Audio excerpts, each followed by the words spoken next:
I would like to welcome you all to the second event organized by the Human and Economic Development Research Unit, HEDRU, one of the three subdivisions of SHSS's Social Science Research Institute. My name is Zainab Bernoussi, and I coordinate the HEDRU. The topic of today's talk is Le Maroc et le commerce international, opportunités ou crise pour les PME, petites et moyennes entreprises. Morocco and international trade, opportunities and threats for the SMEs, small and medium enterprises. This is a timely and important topic for Morocco and the rest of the world in the context of globalization dynamics that include exchange of goods, services, ideas, and also influence on state policies of different countries. To discuss this topic, we are thrilled to have with us Professor Ahmed Ksel, who was my professor when I was an SBA student here at AUI. Professor Ksel is the former president of the Moroccan SMEs Federation, part of the CGEM, Confédération Générale des Entreprises du Maroc, or Moroccan Confederation for Entrepreneurship. He is also an economist and vice president of the Association of Development Intesa. When he was my professor years ago, he gave me this booklet on entrepreneurship, and this is over a decade old, so it's a bit yellowish, but I kept it all these years because I find it very useful to see the benefits of being entrepreneurial beyond business. Today, Professor Ksel will discuss how Morocco has promoted trade with foreign partners by signing multiple trade agreements. However, the country still struggles to stabilize its trade deficit despite government support for SMEs to expand their exports. Professor Ksel himself is a business owner, chef d'entreprise, and thus has a real experience as a private sector player in the Moroccan economy and world economy as well. Mon professeur, encore une fois, merci d'être parmi nous et à vous la parole. Merci beaucoup. Sorry. Merci, chère Zainab, qui était une brillante étudiante chez moi. Hein, ça fait pas longtemps. Je suis très heureux de voir parmi les étudiants, il y a beaucoup qui sont professeurs ici. Comme Zainab aujourd'hui, vous avez la chance d'avoir une génération qui se renouvelle. Donc on peut mourir tranquillement. Donc on a des étudiants qui succèdent à nous, donc on n'a pas de problème, il faut mourir, il n'y a pas de problème. Donc je suis très heureux de venir aujourd'hui, même si je viens chaque jeudi. Donc je suis venu mercredi exprès pour Zainab et ses étudiants, pour essayer de partager avec vous un certain nombre d'idées sur un thème qui est très important pour l'économie nationale et aussi un thème qui peut vous permettre, vous, en tant que jeunes, de relever des défis en matière d'entrepreneuriat sur le marché international. Donc Zainab m'a demandé de parler un peu le commerce international marocain et donc les opportunités, les défis et les contraintes, les problèmes qu'il pose ce commerce extérieur marocain. Et aussi, quelle est la place du Maroc dans l'économie mondiale? Est-ce que vraiment le Maroc aujourd'hui, il pèse sur l'économie mondiale? Et comment a évolué l'économie marocaine sur les 20 dernières années en matière principalement de l'importation et d'exportation? Est-ce que la structure de notre commerce extérieur a évolué ou n'a pas évolué? Donc je vais partager avec vous un certain nombre de choses pour vous permettre de comprendre un peu quels sont les enjeux du commerce international. Donc je vais pas, le plus important pour moi c'est de discuter avec vous sur un certain nombre de choses, mais je vais vous commencer par vous présenter un certain nombre de choses sur l'économie marocaine. Comme vous le savez, beaucoup d'entre vous ne connaissent pas très bien l'économie marocaine. Malheureusement, moi je suis venu, ça fait 15 ans à l'Akhawaïn. J'étais ici d'ailleurs dans cette salle avec une étudiante de l'Akhawaïn qui était mon assistante à la CGM. Il m'a demandé de faire une conférence sur l'économie marocaine en 2004 ou 2005.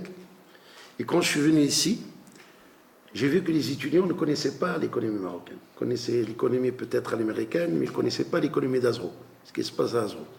Donc depuis, je donne un cours aujourd'hui qui était suivi au début par 28 étudiants. Aujourd'hui, je suis à 120 étudiants, à 3 groupes qui suivent ce cours et qui devenait un cours important par rapport à ça. Donc, vous ne pouvez pas émerger et grandir sans connaître le plus important de votre... là où vous allez passer le plus important de votre vie, c'est l'économie marocaine. Donc, en quoi consiste l'économie marocaine et quelles sont ses forces et ses faiblesses et comment nous allons essayer de l'analyser. Bien sûr, il y a des étudiants à moi ici qui ont déjà suivi le cours, qui suivent le cours. Je ne vais pas parler de ce cours, je vais parler du commerce international et de la place. Donc, il y a un certain nombre de constats qui sont très importants et avec lesquels, c'est-à-dire on ne peut pas regarder l'avenir sans s'arrêter sur le passé de notre pays. Et l'économie, comme vous le savez très bien, c'est une accumulation d'un certain nombre d'expériences de tous les pays du monde. Les pays développés aujourd'hui, ce sont des pays qui sont passés par des étapes pour arriver au stade de développement dans lequel se situe aujourd'hui. Donc on ne peut pas parler de l'économie et du commerce international marocain sans aborder très rapidement une partie de l'histoire de notre économie. Donc pendant plusieurs siècles, c'est-à-dire à peu près 7 à 8 siècles, l'économie marocaine s'est contentée d'une économie de subsistance. C'est quoi une économie de subsistance? Ça veut dire une économie rurale où les gens produisaient ce qu'ils consommaient et le surplus qu'ils avaient, ils l'échangeaient en troc avec ceux qui produisaient autre chose. Quelqu'un qui produit du blé, il l'échangeait avec quelqu'un qui produisait de la viande et ainsi de suite. Donc c'est une économie qui était très renfermée et il y avait énormément, 95% de la population marocaine au XIIIe, XIVe, XVe siècle étaient des paysans. Il y avait des artisans et quelques commerçants qui se spécialisaient dans des produits d'artisanat comme les armes, la broderie, le tissu, la poterie, le cuir, le meuble et les bijoux. C'est quelque chose qui existe jusqu'à maintenant. Aujourd'hui, quand vous allez dans les vieilles villes, à Fès, à Marrakech, à Tanger, à Meknès et tout ça, vous trouvez ces activités qui sont là. Ils sont encore là. C'est des activités qui constituaient la principale activité économique dans notre pays à l'époque. D'ailleurs, même on a un certain nombre aujourd'hui de musées. Le musée des armes à Fès, le musée des bijoux artisanal à Tiznit et ainsi de suite, et la poterie aussi, la poterie à Safi. Donc toute cette histoire et cette accumulation de savoir n'a fait pas que le Maroc n'a pas réussi à faire du Maroc un pays industriel. Donc ça c'est le premier constat. Le deuxième constat, c'est que nos échanges, soit à l'intérieur du pays, soit entre le pays et le reste du monde, étaient très limités.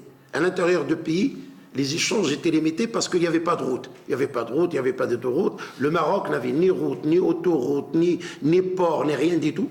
C'était un pays où, pour aller de Tanger à Fès, il fallait faire un mois.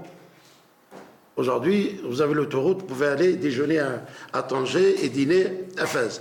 Donc l'échange a été un échange tout à fait restreint. C'est-à-dire Fès ou Casablanca, Casablanca n'existait pas sous la forme aujourd'hui, se nourrissait de la région. C'est-à-dire c'est la région de Fès qui nourrissait Fès. C'est la région de Meknès qui nourrissait Meknès. Il n'y avait pas un échange entre les régions. Et même avec le reste du monde, vous savez, la structure de l'économie marocaine ou la société marocaine d'une manière générale, elle est basée sur la religion. Et donc, les Marocains, il y avait une mentalité très religieuse. Ils s'interdisaient de faire du commerce avec le reste du monde. Pourquoi? Parce que c'est kuffar. Le kuffar, on ne fait pas de commerce avec le kuffar et ainsi de suite. Donc, il n'y a jamais eu des échanges très importants avec le reste du monde, sauf quelques Marocains, soit d'origine andalouse, qui sont venus après la chute de Granada de 1492, soit des Marocains d'origine israélite, qui s'installaient dans des ports comme Saouira à l'époque, Mogador, et comme El Jadida et Tanger, qui échangeaient avec le monde. Mais le Maroc, comme on n'a jamais connu l'économie, on n'a jamais connu la finance, on n'avait pas de banque, on n'avait rien, alors que l'Europe, au XVIIe, XVIIIe siècle, avait fait sa révolution industrielle pour se développer. Donc, pendant longtemps, et comme je l'ai dit tout à l'heure, on a interdit le contact avec les étrangers. D'ailleurs, si vous allez dans les grandes villes comme Casablanca, les villes côtières, vous trouvez que ce sont des cimetières qu'on donne aux étrangers. À côté sur les côtes marocaines, vous trouvez, on dort le mort. On ferme les villes avec des grandes murailles, avec des portes, et on les ferme à partir de 19h, et le reste, les morts, on les donne sur l'Atlantique ou sur la Méditerranée. Donc c'est pour cette raison qu'il n'y avait pas une économie développée, et les échanges n'étaient pas vraiment des échanges à la hauteur de le positionnement stratégique du Maroc de l'époque. Donc, si on veut vraiment comprendre l'émergence de commerce extérieur, il faut comprendre que les échanges que vous connaissez actuellement, le commerce que vous connaissez actuellement, il est passé par plusieurs étapes. C'est-à-dire, on est passé de l'internationalisation à la mondialisation, à la globalisation. Et l'internationalisation, c'est l'inter-nation. C'est deux nations qui échangeaient tout en fermant les frontières. Et là, si vous avez fait un peu d'économie avec la théorie de David Ricardo, disait les pays échangeaient parce qu'ils ont un avantage comparatif. Je produis du vin mieux que les Anglais, ça c'est les Portugais, c'est la théorie de David Ricardo. Il disait que les Anglais produisaient des tissus parce qu'il y avait la révolution industrielle, ils faisaient des textiles, les draps, et les Portugais étaient agricoles, ils produisaient du vin. Donc les Anglais avaient intérêt à exporter du tissu pour les Portugais parce que ça revient moins cher, et les Portugais avaient intérêt à échanger avec les Anglais du vin parce que ça leur revient moins cher, ce qu'on appelle la spécialisation, la division internationale du travail. Et les nations échangeaient, mais il n'y avait pas de mobilité, que des marchandises. Ça, c'est l'internationalisation qui a débuté à partir des Romains, à partir des Phéniciens. Déjà les Phéniciens, les Romains, et après toutes les grandes civilisations qui sont venues faisaient de commerce international sans qu'il y ait un débordement sur les frontières, sans qu'il y ait éclatement des frontières, sans qu'il y ait mobilité autre chose que la marchandise. Donc, c'est pour cette raison qu'on parlait au début de l'internationalisation, c'est-à-dire une nation peut garder ses frontières fermées et échanger avec d'autres nations des marchandises. À partir de la Deuxième Guerre mondiale, on est passé à la mondialisation. C'est-à-dire, c'est quoi la mondialisation? C'est la circulation des marchandises, c'est la circulation des personnes, c'est-à-dire du travail, et c'est la circulation des services et des capitaux. Donc on n'est plus dans les marchandises, on est vraiment, si les gens peuvent circuler, les investissements étrangers, les investisseurs peuvent se déplacer, investir dans un autre pays que le leur, les capitaux peuvent aller s'investir dans un autre pays que le leur, et les travailleurs peuvent aller travailler dans un pays que le leur, c'est l'immigration. D'ailleurs, c'est à partir de cette date qu'a démarré l'immigration marocaine en Europe, en France et un certain nombre de pays. Donc, la mondialisation, le monde commence à faire éclater ses frontières, et on a commencé à parler de mobilité des capitaux, de personnes, des biens et des services. Et là, les États, ils sont passés d'un État qui était contrôlé à un État qui est facilité. C'est les facilitations avec les lois, avec la réglementation et la naissance des organisations internationales qui contrôlaient le commerce. C'est le GATT, après le GATT jusqu'à 1994, la naissance de l'Organisation mondiale du commerce, et la CNUSED, la Conférence des Nations Unies pour le développement du commerce, et ainsi de suite. Toutes ces organisations sont nées à partir de la Deuxième Guerre mondiale pour structurer le commerce et essayer de permettre à ce commerce de se développer d'une façon assez intéressante. Pourquoi? Parce que tout le monde considère que le commerce international, c'est un moteur de la croissance économique. Ou d'ailleurs, on va le voir, beaucoup de pays que nous connaissons aujourd'hui, la Chine, Thaïlande, Hong Kong, la Turquie, tous ces pays se sont développés au début grâce aux échanges, grâce au commerce international et grâce à un certain nombre. Donc ça, la deuxième phase, c'est l'internationalisation qui a pris part depuis 1945 jusqu'à les années 90. À partir des années 90, on est parti à l'ère de la globalisation. Et la globalisation, c'est plus que la mondialisation. C'est non seulement l'éclatement des frontières, la mobilité des capitaux, des hommes, des marchandises et des services, mais la globalisation, c'est aussi, c'est-à-dire l'économie mondiale devenait dominée par la finance. C'est-à-dire on est passé d'une économie dominée par la marchandise, ce qui est quelque chose de réel, on est passé à une économie virtuelle. Aujourd'hui, des milliards qui circulent, mais on ne les touche pas. Ça circule sur des calculs, soit à travers les bourses, soit à travers des investissements. Donc on est passé d'une économie réelle à une économie virtuelle, dominée principalement par la finance. Ça, c'est le premier point. Donc, sur le plan économique, on a tout fait éclater. Et on a vu les accords de libre-échange, les groupements régionaux. L'Union européenne a vu le jour avec l'éclatement de toutes les frontières. Aujourd'hui, l'Union européenne, vous pouvez circuler dans les 27 pays. Vous n'avez pas besoin de visa, vous n'avez pas besoin de contrôle douanier, vous n'avez pas besoin de... Donc, c'est Schengen aujourd'hui, et avec une monnaie unique et tout ça. On a vu l'AENA avec les États-Unis, le Mexique et le Canada. On a vu du groupement au Maghreb. Malheureusement, ça ne marche pas, l'union du Maghreb arabe entre le Maroc, l'Algérie, la Tunisie et la Libye. Ça ne fonctionne pas. Vous savez bien que les frontières entre le Maroc et l'Algérie sont fermées depuis 1994. Il y a 2 frontières au monde qui sont fermées. Au monde, c'est la frontière entre la Corée du Nord et la Corée du Sud, et entre le Maroc et l'Algérie. C'est les 2 qui sont fermées dans le monde entier. Et quand la frontière est fermée entre le Maroc et l'Algérie, nous perdons pratiquement 2 points de croissance économique, c'est-à-dire nous perdons à peu près 70 milliards de dirhams chaque année à cause de cette frontière qui est fermée. Donc la globalisation, c'est l'éclatement des frontières, les groupements régionaux très forts, soit en Asie, soit en Europe, soit en Amérique du Nord, même en Afrique avec les IMAO, avec un certain nombre d'organisations. Bien sûr, ils n'ont pas réussi à se développer comme l'Europe, mais on est passé à une autre dimension économique, à une autre dimension des échanges, et les échanges se faisaient dans les régions. 95% des échanges européens se font en Europe, entre les Européens eux-mêmes, soit l'échange de marchandises, 70% des échanges allemands se font avec les Français, avec les Anglais, avec les... Donc, on est la même chose en Amérique du Nord, la même chose en Asie, donc on est passé à une économie de plus en plus régionalisée, où les puissances régionales qui tirent les économies vers le monde. Donc ça, c'est le premier point de la globalisation. Le deuxième point de la globalisation, c'est qu'on a dilué les identités nationales. On n'est plus d'identité nationale, il n'y a plus. C'est-à-dire qu'il y a d'autres acteurs qui ont apparu dans la globalisation. Des acteurs qui sont aujourd'hui, qui dominent l'économie mondiale ou la scène politique et tout ça. Parmi les acteurs, les multinationales. Les firmes multinationales sont devenues des acteurs les plus importants dans l'économie mondiale. 95% de ce que vous consommez, de ce que vous portez, de ce que vous écoutez, de ce que vous regardez est produit par des firmes multinationales. 500 firmes multinationales contrôlent 80% de la production et des services dans le monde. Et vous les connaissez très bien aujourd'hui, soit les anciens multinationales comme Nestlé, comme Godière, comme les banques et tout ça, soit les nouvelles multinationales, les start-up qui ont démarré et qui ont grandi rapidement.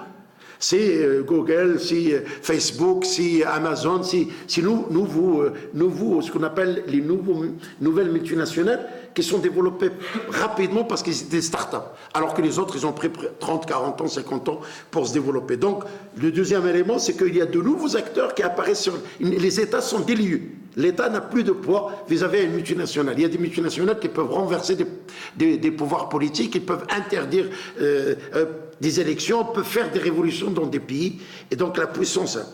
Le deuxième acteur qui est apparu dans cette globalisation, c'est les sociétés civiles. La société civile a une voix aujourd'hui. Regardez quand il y a, par exemple, les ultramondialistes et ceux qui sont contre le système de mondialisation aujourd'hui, qui manifestent à Davos et qui manifestent dans le monde, ils jouent un rôle très important. La société civile est devenue un acteur très important dans l'économie mondiale, soit les Greenpeace pour interdire tout ce qui est environnement, soit les droits de l'homme, soit tout. Donc c'était un acteur très important à côté de l'État. Donc l'État qui était pendant longtemps le principal acteur dans l'économie mondiale, l'État aujourd'hui est devenu très faible. Très faible. En Europe, on parle de l'Union européenne. D'accord? Et on parle des grandes, aujourd'hui, des lobbies internationaux. Et aujourd'hui, il y a des associations qui peuvent gêner des pays. Nous, on a des associations aujourd'hui qui nous font mal à cause de l'affaire de nos Sahara. Et par exemple, le dernier problème qu'on a avec l'Union européenne, c'est que les Européens, ils ne veulent plus de produits de la pêche qui viennent de nos provinces du Sud. Et parce qu'il y a de la société civile qui se tient, soit disons le Polisario, pour dire que le Polisario il a le droit de jouir de... Alors que ça, c'est la puissance des sociétés, ce qui n'était pas le cas auparavant. Donc, c'est un acteur très important de la société civile. Et troisième acteur qui est très important aujourd'hui dans la globalisation, c'est l'apparition du terrorisme. Du terrorisme qui dépasse les frontières. Al-Qaïda, c'est la plus grande organisation sophistiquée au monde. La plus grande, il peut faire du mal partout. Et il a apparu, cette Al-Qaïda, grâce à la globalisation. Par quoi? Parce qu'on a dilué les identités nationales, on consomme tous, on est standardisé, on a tout standardisé. On a standardisé la pensée, on a standardisé la bouffe. Hein, vous mangez McDonald's dans le monde entier, là où vous allez, vous mangez le même Big Mac dans le monde. La Coca-Cola, vous la mangez la même dans le monde, bien sûr, on change le dosage. Donc on a standardisé le mode de consommation, le mode d'habillement, le mode de pensée, la musique, tout ça. Et ça a permis à des groupes d'apparaître pour lutter contre ça. Lutter contre l'impérialisme, lutter contre l'économie capitaliste, lutter. Donc l'apparition de ces acteurs a fait que la globalisation, il a eu des choses positives, mais il y a eu beaucoup de choses négatives. La globalisation, parce que l'une des conséquences négatives de la globalisation, c'est l'apparition des inégalités. Les inégalités, jamais dans l'économie mondiale, il n'y a eu autant d'inégalités. 1% des riches dans le monde contrôlent 70% de la richesse mondiale. 1% contrôle 70% de la richesse mondiale. Ça n'a jamais été dans l'histoire de l'humanité. Et cette concentration des richesses a une des conséquences négatives de la globalisation, parce que la globalisation, son slogan, c'est « marche ou crève ». Soit tu es capable de marcher, soit tu es à la marge. Et la marginalisation a créé toutes les révolutions, toutes les révoltes, tous les problèmes, le printemps arabe, tous ces éléments-là sont liés aux effets négatifs de la globalisation. Donc c'est pour cette raison, on est passé de l'internationalisation à la mondialisation, à la globalisation, et la globalisation a permis l'émergence de ce qu'on appelle les identités. Aujourd'hui, les Kurdes veulent leur indépendance, soit en Syrie, soit c'est lié à l'économie, à la globalisation. Beaucoup les Touaregs, ils veulent leur indépendance, les Basques, ils veulent leur indépendance, les Catalans, ils veulent leur indépendance, les Belges se séparent entre eux. Nous aussi, on a des mouvements aujourd'hui qui émergent dans notre société, et c'est les conséquences de cette globalisation qui a marginalisé un certain nombre de choses, et il a fait apparaître des identités qui étaient à un certain moment diluées dans l'identité dominante, et ainsi de suite. Donc ça, c'est les conséquences de la globalisation, qui est quelque chose de très importante. Mais il a aussi des choses positives, c'est que l'émergence, cinquième acteur qui a émergé, c'est de nouveaux pays qui ont émergé. Avant la domination des États-Unis, de l'Europe dominait le monde. Il y avait un partage de ce qu'on appelle la triade. Le Japon dominait l'Asie, l'Europe dominait l'Europe et l'Afrique, et l'Amérique dominait l'Amérique latine et l'Europe. Aujourd'hui, on a l'apparition d'autres puissances économiques, et il y a un basculement de la croissance de l'Europe vers l'Asie, et de l'Asie vers l'Afrique aujourd'hui, dans 40-50 ans à venir, c'est l'Afrique qui va émerger. Quels sont ces pays émergents? La Chine. La Chine est passée, au bout de 25 ans, de 49e pays exportateur au premier pays exportateur dans le monde. La Chine, aujourd'hui, c'est la puissance économique numéro 1 dans le monde. Donc, le Brésil, l'Inde, la Turquie, toute l'Afrique du Sud, tous ces pays, la Russie, tous ces pays, ce qu'on appelle de nouveaux acteurs de l'économie mondiale et du commerce mondial. Et ces acteurs, aujourd'hui, c'est eux qui contrôlent une grande partie, soit des capitaux, soit des marchandises. Et cette mobilité aujourd'hui dans ces pays fait que l'Europe commence à reculer par rapport à sa puissance, l'Amérique commence à reculer, et aujourd'hui les puissances les plus importantes, c'est celles où il y a une très forte domination de la population. La Chine, c'est 1,3 milliard de personnes, l'Inde, c'est 1 milliard de personnes, et l'Afrique, c'est 1,2 milliard de personnes.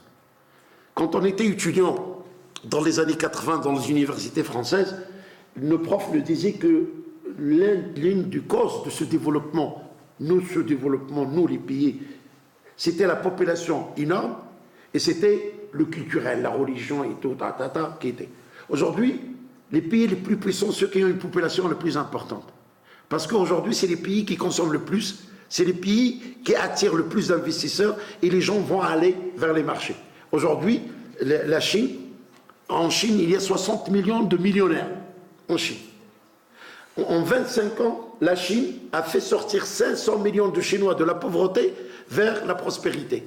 Et aujourd'hui, la Chine devient le marché où tout le monde veut aller vendre.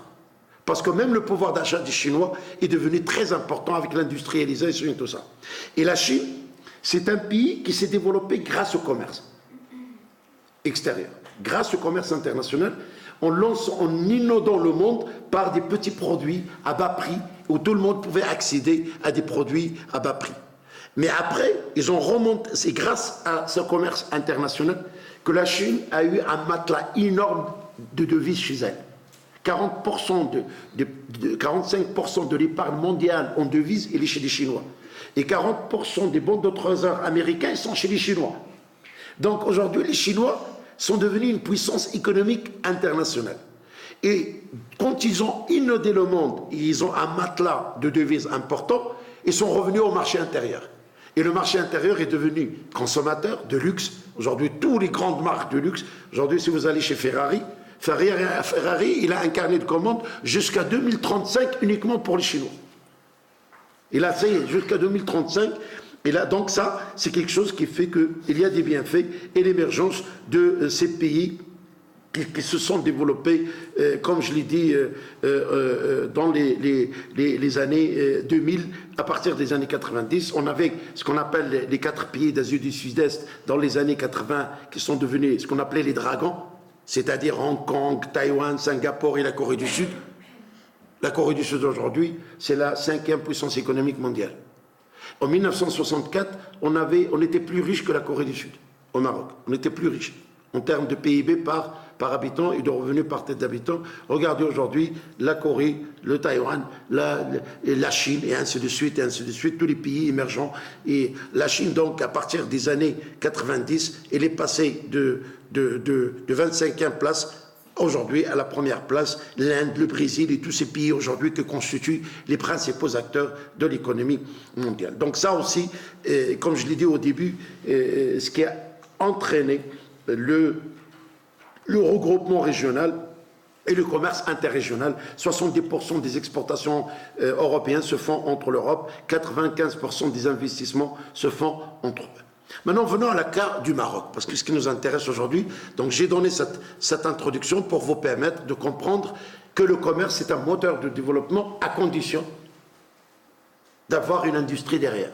Sinon, vous allez vous transformer en un big supermarket où tout le monde veut vendre chez vous. C'est le cas du Maroc aujourd'hui. Nous sommes un grand supermarché où tout le monde vient vendre chez vous. Donc le Maroc, il a intégré l'économie mondiale parce que, comme vous le savez, le Maroc, après son indépendance, il a essayé de se refermer sur lui-même pour développer une industrie propre à lui. Malheureusement, on n'avait pas les moyens financiers, on n'avait pas le luxe de faire un développement autarcique avec nos propres moyens. On était obligé de s'ouvrir sur le monde. Et de s'ouvrir sur le monde, c'est-à-dire, on a obligé de dépendre principalement, de changer la structure de l'économie marocaine. Et nous allons, à partir des années 80, ouvrir l'économie marocaine aux investissements étrangers, au commerce international, mais avec une faiblesse qu'on n'avait rien à vendre. On n'avait rien à vendre. C'est-à-dire, la structure de notre économie était une économie basée principalement sur le produit agricole et les matières premières. Le phosphate non transformé, les agrumes, les fruits, les légumes, les poissons et ceux.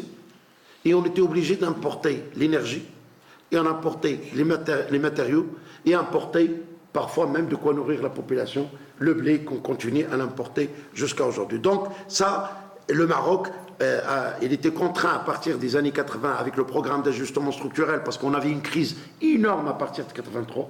Le Maroc était en faillite en 1983, faillite totale. Et donc, on a suivi les conseils de FMI et de la Banque mondiale. Il nous a dit la meilleure façon de faire, c'est changer votre structure économique et exporter principalement les fruits et les légumes. Donc, le Maroc a commencé à rentrer dans l'économie mondiale et il a signé en 1987, le Maroc a adhéré à l'accord général des tarifs douaniers et de commerce, le GATT. C'est la grand-mère de l'OMC, de l'Organisation mondiale de commerce. Donc il a adhéré le Maroc. Et quand tu adhères au GATT, il y a une condition qui est sine qua non, c'est qu'on l'appelle la clause de la nation la plus favorisée. Ça veut dire quoi? Ça veut dire que quand tu accordes un avantage à un pays, tu dois le généraliser à tous les pays. Et quand tu généralises un avantage à tous les pays et toi tu es faible, c'est les pays qui vont dominer. Et donc, malheureusement, depuis 1967, notre balance commerciale est déficitaire. Depuis 1967, est déficitaire. Parfois, il est compensé par la balance des services, c'est-à-dire les touristes viennent chez nous plus que les touristes marocains qui sortent, les investisseurs viennent chez nous plus qu'on investisse, ou bien par les RME. Mais la balance commerciale, qui est le socle de l'économie, c'est-à-dire aujourd'hui, si vous allez analyser l'économie allemande, ou l'économie japonaise, ou l'économie surcoréenne, ou l'économie turque, ce qui fait la force de l'économie, c'est la balance commerciale. Et c'est quoi la balance commerciale? C'est l'exportation et l'importation de biens. Il n'y a pas de service, les biens. C'est-à-dire, j'exporte une Mercedes et j'importe des tomates. La valeur d'une Mercedes, c'est 100 000 fois plus que la valeur d'un kilo de tomates. Dans les années 60, le Maroc exportait 10 tonnes de tomates pour importer un tracteur. Aujourd'hui, il exporte 100 tonnes de tomates pour importer un tracteur. La tomate est la même, elle n'a pas évolué. Il consomme plus d'eau. Et l'eau est rare. Mais le tracteur a évolué, il est devenu multiservice, il y a beaucoup d'intelligence, il y a beaucoup de trucs et tout ça. Donc ça, le Maroc a commencé à signer des accords de libre-échange. Et donc, il a signé des accords de libre-échange avec pratiquement 56 pays dans le monde. Donc c'est l'open market, on a ouvert nos marchés et on n'avait pas quoi à vendre. Donc on est partout.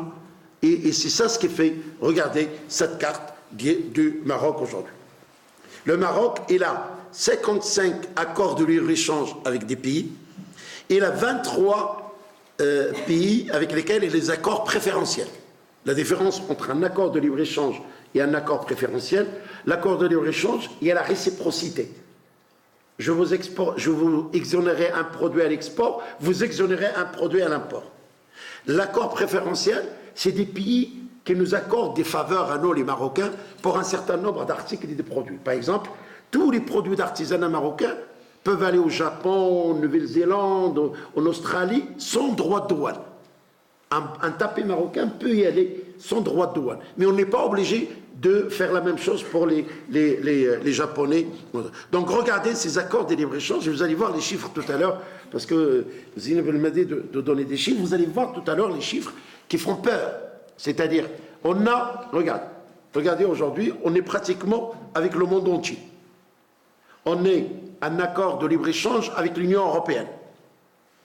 C'est-à-dire aujourd'hui, tous les produits industriels de l'Union européenne rentrent sur le marché marocain en exonération des droits de douane.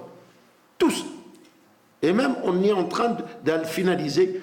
Et nous, on ne peut pas concurrencer. Vous trouvez mal un Français acheter une machine faite au Maroc. Un Allemand acheter une machine faite au Maroc. Pourquoi? Parce qu'ils ont la technologie, ils ont le savoir, ils ont la maîtrise. Donc, on a un accord avec l'Union européenne, on a un accord avec la Turquie. Aujourd'hui, la Turquie a inondé le marché marocain avec ses produits. On ne peut pas battre la Turquie. Aujourd'hui, BIM, vous connaissez BIM? Oui. BIM, ils vendent des produits. Au début, il a démarré avec des produits marocains. Aujourd'hui, 70% des produits dans BIM sont des produits turcs. Pourquoi? Parce que quand on a signé l'accord de libre-échange, la baisse des droits de douane était tendancielle, c'est-à-dire chaque année on baisse 10, 10, 10. Eux se sont préparés, aujourd'hui on est à 0. Et c'est pour ça qu'ils importent tous leurs produits et ils sont dans leur marché parce qu'on ne paye plus. Avant il fallait qu'ils payent 30%, 20%, 10%, et aujourd'hui ils sont à 0%. Et aujourd'hui, prenez les biscuits, prenez les Kleenex, prenez les électroménagers, prenez tout turc, tout chez les Turcs, ils nous ont tués, ils nous ont inondés. Pourquoi? Parce que les Turcs, ils ont d'abord un grand marché chez eux, 80 millions de consommateurs, avec un niveau de vie très élevé, le pouvoir d'achat est très élevé. Donc une entreprise comme la mienne, qui est mon concurrent, j'ai un concurrent turc qui me casse la gueule au marché marocain. C'est la vérité. Pourquoi? Parce que lui, le Turc, il vend chez lui, il amortit son investissement chez lui. Vous comprenez c'est quoi amortir l'investissement? Il amortit, c'est-à-dire quand il a une machine qu'il a achetée à 10, d'accord? Au bout de 3 ans, 4 ans, il a remboursé avec quoi il a acheté la machine, parce que le pouvoir d'achat, le pouvoir d'achat marocain, il est très faible. Il me faut 15 ans pour rembourser la même machine que le Turc a fait. Donc, et je suis endetté, l'énergie est trop chère, les impôts sont très élevés. Quand lui, il termine son investissement, il l'a remboursé sur le marché, son gouvernement, il lui dit, va vendre à l'international au coût de revient. Ce qu'on appelle le coût marginal en économie, le coût marginal. C'est-à-dire ne gagne pas d'argent. Et moi, je te subventionne, je te donne la marge ici, en monnaie locale. Et ça, c'est du dumping. Mais allez-y, prouvez que j'ai des dumping. Allez-y. Nous, si on veut exporter dans certains pays, jamais, en Tunisie par exemple, les Tunisiens font 3 milliards de dirhams chaque année avec nous sur le marché marocain avec les produits tunisiens. Le papier, le cahier scolaire, les trucs. Nous, on ne vend rien en Tunisie. Rien. Les Tunisiens ne consomment que Tunisiens. Les Tunisiens ne consomment pas. Vous allez dans les marchés chez nous, vous trouvez des cerises de Brésil, chez nous, à 200 dirhams. Vous trouvez les abricots de Chili. En Tunisie, qu'est-ce qu'il y a aujourd'hui? Les oranges, ils mangent les oranges tunisiennes. Ouelou, tu veux importer. On va dans les salons, on a des clients qui veulent le produit. Et on signe des contrats avec eux. Et quand le Tunisien veut importer du Maroc, le représentant de commerce extérieur lui dit, qu'est-ce que tu vas amener du Maroc? Lui dit, on va amener louz. Louz? ما عندناش اللوز تيقول له عندنا اللوز ولكن اش ما عندنا اخر مزيان تيقول له كاوكاو تيقول له كلوا كاوكاو et s'il importe il est sur une blacklist il va être sanctionné. Vous ne pourrez McDonald's n'est pas chez Tunisie, Pizza Hut n'est pas en Tunisie, aucun hôtel multinational n'est en Tunisie. En Tunisie vous voulez de la bière, c'est la bière tunisienne. Vous voulez une bière Heineken, vous payez 700% le prix de la bière Heineken. Et je vous assure que nous, on est inondés par les produits tunisiens dans nos marchés. Vous allez partout, vous trouvez des électroménagers, vous trouvez des produits, des tissus, des trucs, et ainsi de suite. Donc, la Turquie, l'accord d'Agadir, l'Égypte, la Tunisie et la Jordanie. L'Égypte, c'est le pays le plus corrompu au monde. Quand un conteneur marocain arrive au port d'Alexandrie, le gars de la douane, il appelle la société, il lui dit, il y a un conteneur qui vient du Maroc. Est-ce qu'il y a des concurrents à vous ou non? Il lui dit, oui, les concurrents. Et il le laisse. Il y a un Marocain, un ami à moi, qui est juif, et qui produit la charcuterie du jambon. Donc, il travaille avec les hôtels, les charcuteries, les jambons, les trucs et tout ça et tout ça. Donc, il a eu une commande de $100 000 pour son jambon, pour l'exporter au marché égyptien. Et il arrive le conteneur le premier jour de Ramadan. Le gars lui dit haram, je ne peux pas dédouaner quelque chose de haram. Et je vous assure, il a pourri, il l'a lancé jusqu'à pourrir et il a perdu $100 000. Ça, c'est des vérités. C'est un ami à moi, David Toladino, qui venait. Et il n'y a aucun recours. J'avais un ami qui était patron de la papera de Tétouan, qui fait le papier. Ils l'ont tué, les Égyptiens, par le papier. Ils l'ont tué complètement. Un jour, il m'a dit, je présidais le conseil d'affaires maroco-égyptien, il m'a dit, on va y aller en Égypte. On est parti pour chercher. Et on a fait avec la puissance, les trucs, avec l'ambassadeur et tout ça. Et on a fait surprise pour qu'on ne l'avise pas, le patron de l'entreprise qui produit ça. Parce qu'il l'avise là-bas, il l'avise. On arrive, on trouve le gars, il importe du rouleau de papier d'Israël. Il les coupe en papier et l'exporte comme si c'était du papier égyptien, alors qu'il n'a rien d'égyptien. Il l'exporte sans droit de douane dans l'accord avec d'Agadir, sans droit de douane, et il tue la production marocaine. Nous, on est très gentils. Ah, vraiment, très gentils, parce qu'on est très gentils aussi. Très gentils. Diwana, très gentil, les trucs, très gentils. Donc, ce fait que... Et ça, cette gentillesse a pourri le marché. Je vous assure. C'est ça la gentillesse chez nous. Et je termine, après on discute.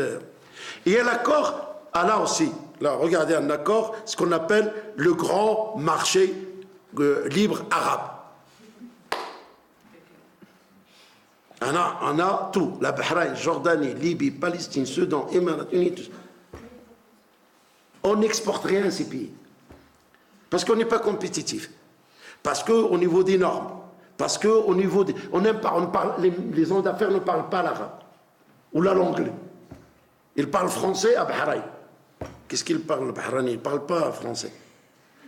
Donc, tous ces pays-là, vous allez voir les chiffres. On a l'association européenne de libre-échange, où il y a l'Islande, Norvège, la Suisse, les pays qui ne sont pas membres de l'Union européenne. Là aussi, c'est l'accord de libre-échange avec les États-Unis. C'est quand vous avez dit à une fourmi de faire un bisou à un éléphant. C'est-à-dire, on dit bosser un éléphant.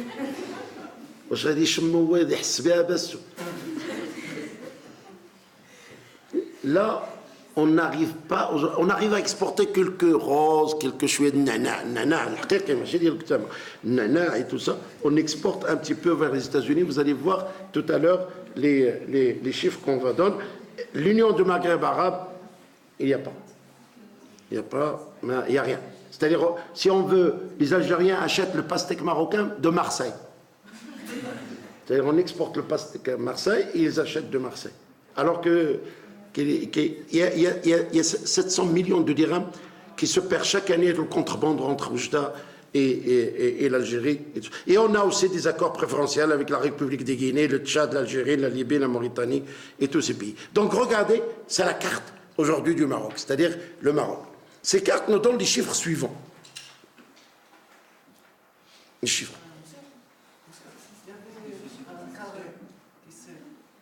Je fais quoi?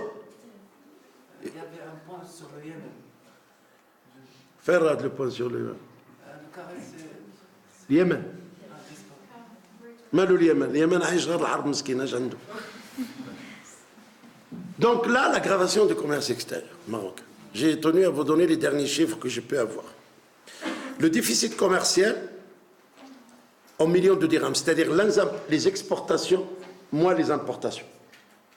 On exporte et on importe. Quand on fait exportation moins importation, en 1999-97, on avait un déficit de 28 milliards, 679 millions de dirhams, 28 milliards. Hein. En 2000 à 2007, 71 milliards. Quand les accords de libre-échange se développés, on est à 174 milliards. Milliards. C'est millions. Millions, c'est des chiffres. C'est millions. Millions, c'est-à-dire c'est pas milliers. C'est des chiffres. C'est milliards. J'ai dit c'est les chiffres, Allah. Les millions, je fais millions de chiffres. C'est ça. Ou j'ai dit c'est mort là. Bah oui, 174 milliards le déficit de commerce extérieur marocain. C'est catastrophique. C'est-à-dire, tout le budget de l'État sort. On importe pour nourrir. Le taux de couverture, c'est-à-dire exportation sur importation. Exportation sur importation multiplié par 100. C'est-à-dire, est-ce que nos exportations couvrent nos importations? Dans les années 90, on arrivait à couvrir, parce qu'on n'avait pas encore des accords de libre-échange, on arrivait à couvrir 71% de nos importations étaient couvertes par nos exportations. 47%. Moins de 50%. C'est le taux le plus faible au monde. Et le déficit par rapport au PIB. Le PIB, c'est le produit intérieur brut, c'est la richesse créée par un pays. Pour ceux qui ont suivi mon cours, on est passé de 7,8 à 22,4%. C'est-à-dire, on est une économie de consommateurs. On consomme. C'est ça le gros problème.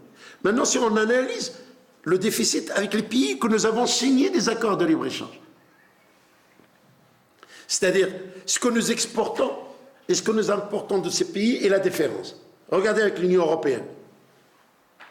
55 milliards de dirhams de déficit chaque année. C'est-à-dire, ce que nous exportons, nous, ne couvre même pas 30 à 40% de ce que nous importons de l'Union européenne. Les États-Unis, regardez le déficit avec les États-Unis d'Amérique. Nous importons du blé des États-Unis d'Amérique, nous importons le blé. Ah oui, le blé.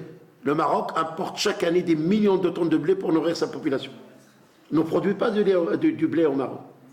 On importe des États-Unis la viande pour nourrir les malades dans les hôpitaux, dans les prisons. Je crois qu'on leur donne la viande, la fonda. Donc on amène de la viande. Ah oui, la viande. On amène des États-Unis les produits transformés. On amène tout ce qui est les avions, on amène tous les produits à très forte valeur ajoutée. Et qu'est-ce que nous exportons, les États-Unis? Un peu de textile, un peu de rose, les roses et tout ça, un peu de nectarine, nectarine et c'est ça ce que nous exportons aux États-Unis. Ben. L'accord de la Turquie, regardez la Turquie. La Turquie, on a un déficit en 2013, maintenant il est à 7 milliards. Il est de pratiquement 5 milliards. Il est à 7 milliards en 2016, 7 milliards. 7 milliards de dirhams de déficit avec la Turquie. Dites-moi un pays. L'accord d'Agadir, les fait la Tunisie, l'Égypte, la Jordanie, on est déficitaire. Et même les pays, les petits pays, Liechtenstein ou Ada, on est déficitaire avec. C'est-à-dire on est excédentaire avec aucun pays. C'est-à-dire nous ne gagnons rien du commerce extérieur. Pourquoi? Le commerce extérieur, c'est un moteur de développement économique. Personne ne peut le nier. Mais il faut qu'il y ait une base arrière qui permet de se tenir, c'est-à-dire avoir de l'industrie, avoir de l'innovation, avoir des produits nouveaux, avoir de la créativité, avoir de l'entrepreneuriat, avoir des gens qui sont capables de produire de nouveaux produits qui peuvent être compétitifs sur le marché international. Ce n'est pas le cas de l'économie marocaine. L'économie marocaine est très peu diversifiée. Ce que nous avons exporté dans les années 70, nous continuons à l'exporter aujourd'hui. Seulement, on a changé.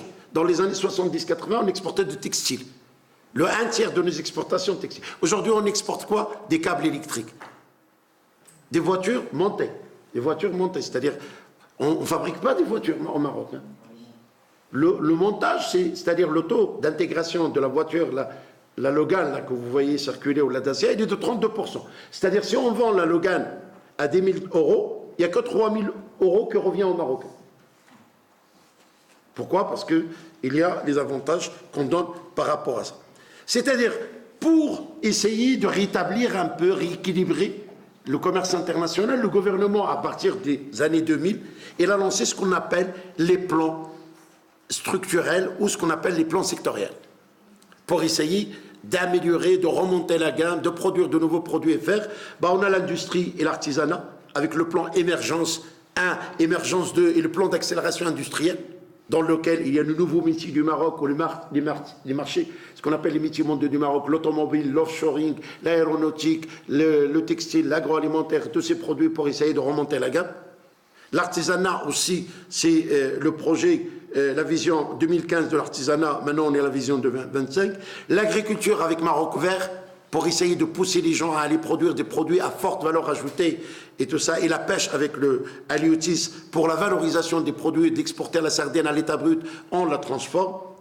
La stratégie énergétique, c'est-à-dire avec l'énergie renouvelable, ça c'est un bon point pour le Maroc, avec Nord 1, Nord 2 et avec l'énergie solaire et tout ça, c'est quelque chose. Et la stratégie logistique avec le port Tanger-Med, aujourd'hui, qui devient un port très important au niveau national, et le plan Azur, Azur 1, Azur 2, on est à Azur d'abord 2 jusqu'à 2020 pour développer le tourisme. Donc tous ces programmes sectoriels, malheureusement, n'ont pas réussi à établir, regardez le déficit budgétaire, le déficit de balance de paiement s'est développé de plus en plus, et ce qui fait qu'aujourd'hui, le grand problème que nous avons dans notre économie, c'est sa capacité à innover, sa capacité à se diversifier.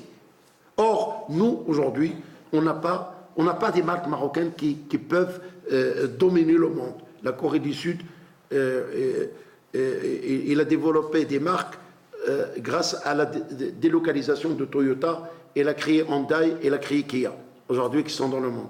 Grâce à la délocalisation de Sony, elle a créé Samsung. Aujourd'hui, Samsung, il est dans le monde entier. Nous, on n'a rien.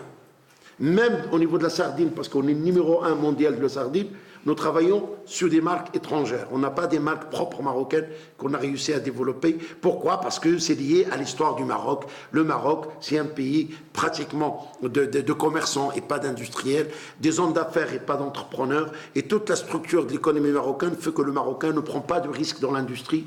Et il veut les secteurs les plus dominants au Maroc, c'est l'immobilier. Tout le monde fait de l'immobilier. Hein? C'est l'agriculture, tout le monde fait de l'agriculture. C'est la pêche, tout le monde fait de la pêche. Et pourquoi ces secteurs, ils sont exonérés d'impôts, on ne paye pas d'impôts, et les Marocains vont toujours là où ils ne veulent pas payer d'impôts. Donc l'industrie au Maroc est très faible, et les grandes structures industrielles au Maroc sont entre les mains des étrangers.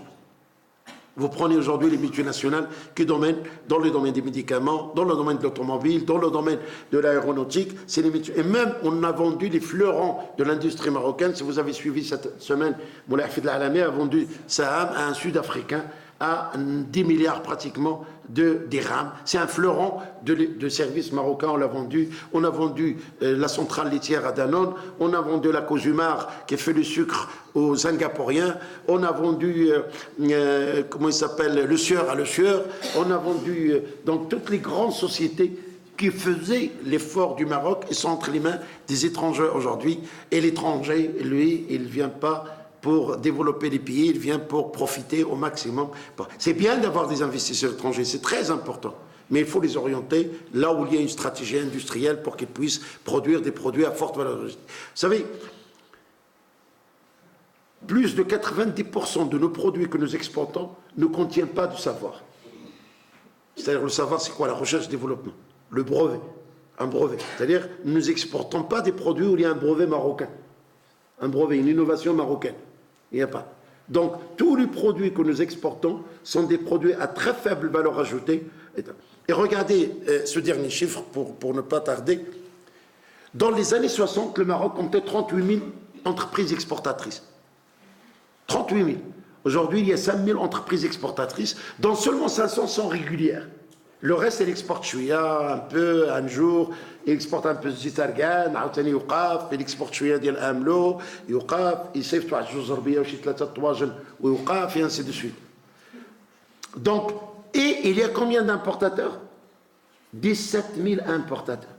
17 000. Ça, c'est des statistiques de 2017. 17 000 importateurs. Tout le monde ferme l'usine Diallo et l'importe. L'export est marqué par une puisque 4500 entreprises n'exportent que 5%. Plus de 100 entreprises seulement réalisent 80% des exportations. L'OCP, Renault et toutes les multinationales. Et seules 50 entreprises réalisent un chiffre d'affaires à l'export qui est supérieur à 50 millions de dirhams. Voilà la réalité. C'est une réalité, c'est des chiffres officiels, c'est pas, j'ai rien inventé. C'est des chiffres qui étaient annoncés la semaine dernière par la secrétaire d'État au commerce extérieur, Mme Trump. Et aujourd'hui, comment voulez-vous exporter dans le monde et dominer le monde? Et vous avez 4500 entreprises qui exportent seulement 5% des exportations marocaines et sont des exportateurs irréguliers ou là des primo-exportateurs qui n'ont jamais exporté et vont aller sur le marché international. Pourtant, l'État a mis des moyens énormes pour soutenir les PME. Je vous donne un exemple. Aujourd'hui, si vous voulez exporter dans un marché donné, vous voulez aller à la prospection, chercher un marché donné, l'État peut vous donner jusqu'à 3 millions, 4 millions, 5 millions de dirhams gratuitement pour aller voyager, assister à des foires, abonner à des revues, faire de la traduction, faire des catalogues, faire tout ça. L'État a mis beaucoup d'argent, beaucoup de moyens pour soutenir. On ne peut pas reprocher à l'État marocain les moyens. C'est la première fois dans l'histoire où le Maroc donne de l'argent cash dans la poche des entreprises pour aller... Mais les Marocains, quand ils veulent aller exporter à l'étranger, au lieu de se regrouper entre eux et de recruter des très bons commerciaux, comme ils font les Turcs, comme ils font les Sud-Coréens, comme on fait les Malaisiens et tout ça, nous, chacun, il va dans sa petite boutique et il commence à casser le prix de son voisin qui est marocain. Si lui, il a un sardine, viens, le mien, il est meilleur, et ainsi de suite. Donc, on n'a pas une culture de travail ensemble, on n'a pas une culture de développement ensemble, on ne travaille pas dans les GE, les groupements d'intérêt économique, on ne travaille pas dans des domaines où tout le monde peut gagner. La force des Italiens, par exemple, les Italiens, ils travaillent avec les discrètes industriels. 98% du tissu économique italien, c'est des small business, des petites entreprises. La seule grande entreprise en Italie, c'est Fiat. La seule. Même Ferrari, c'est une PME. Et ils nodent le monde avec leurs chaussures, avec leurs habits, avec leur mode, avec leurs trucs et tout ça. Nous, le gros problème, c'est qu'on ne sait pas travailler ensemble, on méprise le savoir, on ne veut pas de la recherche-développement, on veut un gain rapidement sur le champ, ce qui a fait que quand on a signé des accords de libre-échange, on est déficitaire avec tout le monde. Et c'est ça ce qui fait que l'une des faiblesses de notre économie, c'est sa capacité à générer. Et quand on n'avait pas... Vous ne gagnez pas d'argent à l'export, vous n'avez pas assez de devises. Et quand vous n'avez pas assez de devises, vous ne pouvez pas créer de la monnaie. Et quand vous ne pouvez pas créer de la monnaie, vous n'avez pas de liquidité. Et quand vous n'avez pas de liquidité, vous allez faire quoi? Emprunter. Et aujourd'hui, on a à peu près l'équivalent de la richesse marocaine, c'est du crédit. On vit à crédit. C'est-à-dire que nous, on s'est endetté et c'est vous que vous allez payer. Demain, vous allez payer. On va hypothéquer votre avenir par la dette. On est surendetté. Pourquoi? Parce qu'on n'a pas assez de liquide. Il faut financer des projets sociaux, les problèmes. Jarada, ils veulent des problèmes. Le CMA, ils veulent des problèmes. Le CD, ils veulent des problèmes. Il faut financer. Les gens ne paient pas beaucoup d'impôts. Les sociétés qui investissent dans des secteurs où il n'y a pas d'impôts. D'accord? Donc, ce qui fait qu'on est une économie il a beaucoup de potentiel. On a beaucoup de potentiel. C'est une économie qui a énormément de défis à relever. Énormément de défis à relever. Et le défi et l'avenir de notre pays, c'est vous. Sincèrement, c'est vous. À condition que vous ne soyez pas salarié, créez votre propre entreprise et votre propre entreprise dans l'intelligence artificielle, pas aller faire des tomates ou le psla, hein, ça n'a rien à voir, il n'y a que de l'eau dans le psla, la tomate, ça ne vous rapporte rien, mais essayez d'être intelligent, vous êtes intelligent, et essayez d'innover, créer et aller à la conquête de marché international. Aujourd'hui, ce que vous consommez comme produit, comme Amazon, comme Google, comme Facebook, comme tout ça, c'est des gens comme vous qui les ont créés. Et comme c'est des startups, ça vole avec un son de lumière, c'est-à-dire au bout de 10 ans, ils sont devenus des multinationales. Hein, des multinationales. Et c'est le Maroc, s'il veut dépasser la situation actuelle, il faut qu'il crée des raccourcis. Et les raccourcis, c'est les nouvelles technologies. Il n'y a pas d'autre solution, c'est la dématérialisation, c'est l'intelligence artificielle, c'est ça ce qu'il faut. Si on reste à continuer à travailler de la même façon que nous, bah, aujourd'hui on est déficitaire, demain bah, on aura importé tout. On aura importé le haut, on a importé, mais l'air peut-être on va l'importer, c'est un manque par rapport à ça. Donc, pour terminer avec une note optimiste, c'est-à-dire vous êtes l'avenir de notre pays. Donc, ne soyez pas salariés, soyez entrepreneurs et je vous remercie pour votre attention.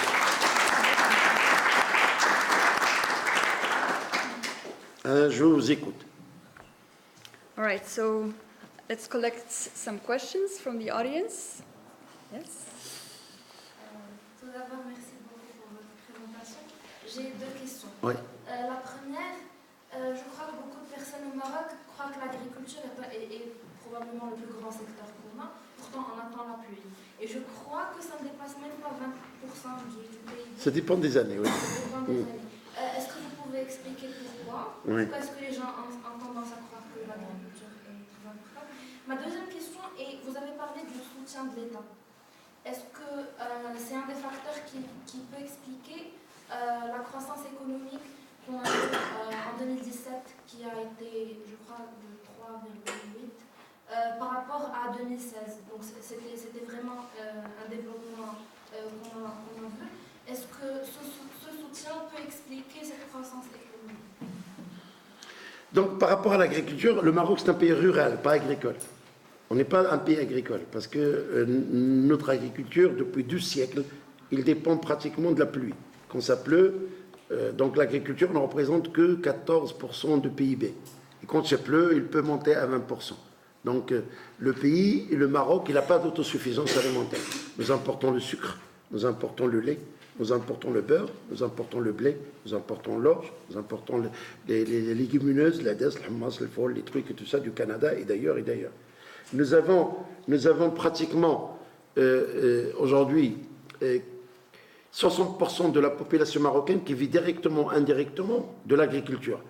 Mais comme l'agriculture elle est très faible, il n'y a pas de recherche-développement, il n'y a pas d'innovation, il n'y a pas des produits à forte valeur ajoutée. C'est-à-dire aujourd'hui, on n'exporte pas de fromage, les Français exportent le fromage, les Français exportent le foie gras, les Français exportent des produits agricoles de haute qualité, le beurre français, le président, et tout ce que vous consommez aujourd'hui, hein, c'est des produits qui sont produits par des agriculteurs français. 4% de la population française produit pour elle et produit pour le monde entier. 4%. Nos 40% de la population marocaine qui est dans l'agriculture, ils ne consomment même pas. Pour plusieurs raisons. D'abord, au Maroc, on a le problème d'héritage. C'est le parcellement des terres quelqu'un il a 1 hectare, s'il meurt, il laisse 4 enfants, ils vont partager le terrain, et s'il laisse des petits-enfants, après il n'y aura rien du tout, chacun il aura 1 mètre carré, il prend ses affaires, il rentre en ville. Ça c'est primo. Deuxièmement, on n'a pas modernisé l'agriculture. L'agriculture reste très archaïque, très rurale, n'est pas moderne. Il n'y a pas des agronomes, il n'y a pas des grands chercheurs qui travaillent sur la modernisation de l'agriculture. Ce que nous faisons aujourd'hui, c'est des agrumes qui consomment beaucoup d'eau. Et l'eau est très rare. Aujourd'hui, dans le Sousse ou dans des régions du Maroc, il faut creuser 400 mètres pour trouver de l'eau, pour exporter de l'eau. On exporte de l'eau. La tomate, c'est de l'eau, et l'eau, c'est trop cher. Donc, c'est pour cette raison, l'agriculture, et même si aujourd'hui, on a une grande partie de la population qui est liée à l'agriculture, mais il ne produit même pas de ce qu'on a. C'est pour cela, l'agriculture dépend de la pluie. Et si en 2017, il y avait un taux de croissance de 3, c'est parce qu'il a plu. On avait une bonne pluie. Ce n'est pas parce qu'il y avait des subventions de l'État, parce que quand on analyse les exportations et la production nationale, il n'a pas augmenté, mais nous importons chaque année 50 millions de cantons de blé pour nourrir la population marocaine. On importe le blé, on importe le lait, on importe la viande, on importe... Les seules choses qu'on n'importe pas, c'est les œufs. Et donc ça, c'est le gros problème. Et pourquoi? Parce que, comme je l'ai dit, l'agriculture est restée marginalisée et on a ruralisé la ville marocaine au lieu d'urbaniser la campagne marocaine. Au lieu d'amener la civilisation, au lieu d'amener la modernisation, au lieu d'amener l'industrie dans les campagnes, il y a l'exode rural. Et aujourd'hui, toutes les villes marocaines vivent sous une tension énorme. Regardez Jradar, regardez Hossima, parce que les villes n'étaient pas prêtes d'absorber une masse des paysans et des gens pauvres qui viennent et se sont constitués dans des bidonvilles. Et ils font aujourd'hui tous les problèmes, l'insécurité, la prostitution, la drogue, le farrachat, tous les problèmes sociaux sont liés à l'incapacité de notre agriculture de soutenir les gens d'ici. Donc, nous sommes un pays rural et pas agricole. 2% de la population américaine sont dans l'agriculture et ils produisent de quoi nourrir le monde dans 30 ans à venir. C'est-à-dire le soja, le blé, la viande et tout ça. Le Brésil, la même chose. C'est des pays qui... La Russie, la même chose et tout ça. Et donc, nous, dans les années 60, on exportait le blé. Aujourd'hui, on importe le blé. Ouais. Oui, Jeanne. Déjà, merci beaucoup pour cette présentation. J'ai aussi 2 questions. La première, c'est que pensez-vous des mesures entreprises par la Banque centrale récemment vis-à-vis du flottement du dirham? Et la deuxième question est... comment est-ce qu'on peut expliquer qu'il y ait une vague de séparatisme dans le monde alors que l'économie est devenue une économie de mastodonte où on peut très difficilement concurrencer certains énormes pays? D'abord, pour ce qui est de la flexibilité du dirham, ce n'est pas Banque al-Maghrib, c'est une politique monétaire. Oui. C'est le gouvernement. Le Banque al-Maghrib, il a 2 missions. C'est contrôler l'inflation des prix, d'accord? Ça, c'est important. Et contrôler le chômage. C'est ça le rôle de Banque al-Maghrib. Donc, Banque al-Maghrib, alors que la flexibilité du dirham, c'est une politique monétaire. C'est le gouvernement qui a décidé la flexibilité. Gouvernement, c'est-à-dire avec le forcing de FMI de la Banque mondiale. Et la flexibilité du dirham, c'est pas la convertibilité du dirham. Les gens confondent beaucoup entre convertibilité et flexibilité.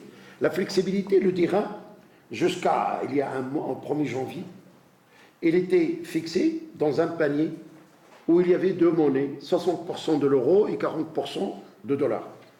Il y avait un monsieur à Banque al-Maghrib, chaque matin il fait un calcul, combien nous avons exporté de produits, on a gagné des euros, combien on a importé de produits, on a fait sortir des euros, et la différence c'est la pondère, et il dit le dirham égale 11 euros.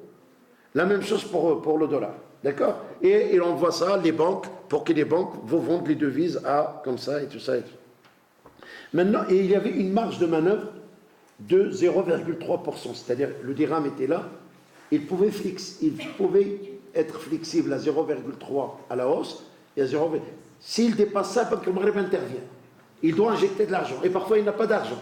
Il est emprunté pour injecter de l'argent pour soutenir le dirham. C'était infernal. En période de sous-liquidité, c'était infernal. Il était toujours comme ça, parce qu'il fallait soutenir les dirhams pour éviter l'inflation, pour éviter tout ça et tout. Aujourd'hui, qu'est-ce qu'on a fait? On a permis au dirham de fluctuer. On a mis le dirham dans un tunnel, on l'a fait rentrer dans un tunnel, et on lui a dit, au lieu de 0,3 tu es à 2,5% à la hausse et à 2,5% à la baisse. Donc, si tu sors là, il intervient Banque Nombrali. Qu'est-ce qu'on a fait? On a donné de souffle à Banque Nombrali. On lui a dit, le Banque Nombrali, c'est comme toi, tu es dans le commerce et tu n'as pas de facilité de caisse et tu as des chèques qui tombent. Tu es obligé d'emprunter pour les chèques, sinon tu vas en prison. Parce que si tu ne paies pas les chèques. C'était la même chose. Donc, Nombrali était obligé d'emprunter pour défendre le dirham. Maintenant, il est soulagé. Pourquoi? Parce que le dirham, aujourd'hui, vous pouvez, et il fluctue sur le marché de l'offre et la demande. Par exemple, moi, j'exporte. Quand je reçois 100 000 $, avant ma banque les vend automatiquement, il les met en dirham dans mon compte. Maintenant, non. Il m'avise, il me dit, je vous avais reçu 100 000 $, est-ce que vous voulez la vendre? Je leur dis, quel est le taux chez vous? Il me dit, elle est de 9, je leur dis non. Je vais chercher ailleurs. Et je fais une compétition des banques. Celui qui me donne le mieux, je lui vends mes dollars.